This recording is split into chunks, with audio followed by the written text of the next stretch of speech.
Africa Content TV.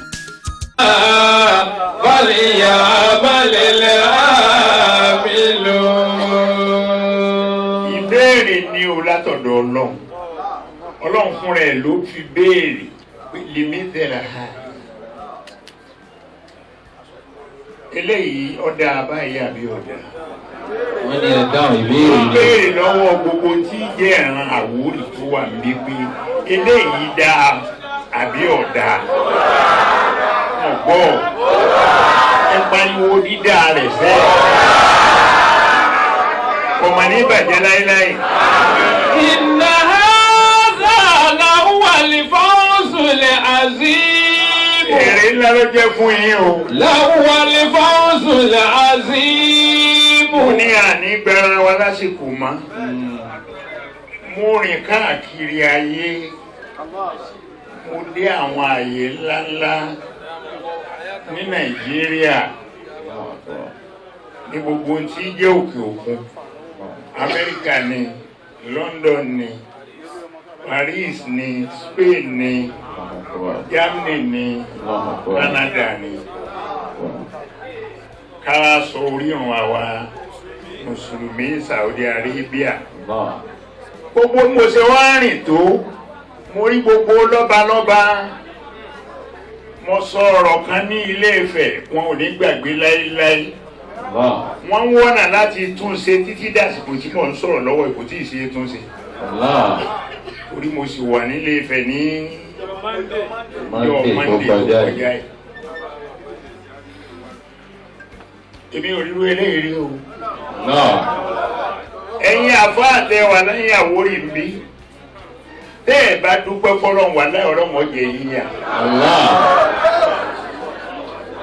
Èmi ò ríru ọba yìí rí. Lẹ́yìn ilẹ̀ sọ fọ́lọ́run. Ṣé ẹ fẹ́ sọ mí pé ẹ súnmọ́ Ọlọ́run jà àwọn èèyàn yòókù lọ ni? Ìpínlẹ̀ fi sórí. Líbi ìpínlẹ̀ ha bọ́ọ̀lì yá bọ́ọ̀lì láàmì lúnà.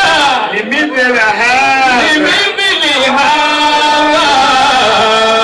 bọ́ọ̀lì yá bọ́ọ̀lì láàmì lúnà. Ọ̀rọ̀ bá ń ti ń ṣe lé wa kọ́ ni ọ̀rọ̀ ti ń ṣẹlẹ̀ fún ilé o.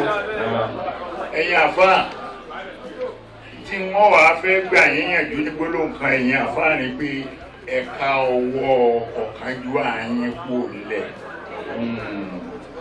Ọlọ́run ti rán ẹni tí ó rán sí Àwórì. Ó ti rán aláàánú rẹ̀ sáwórì.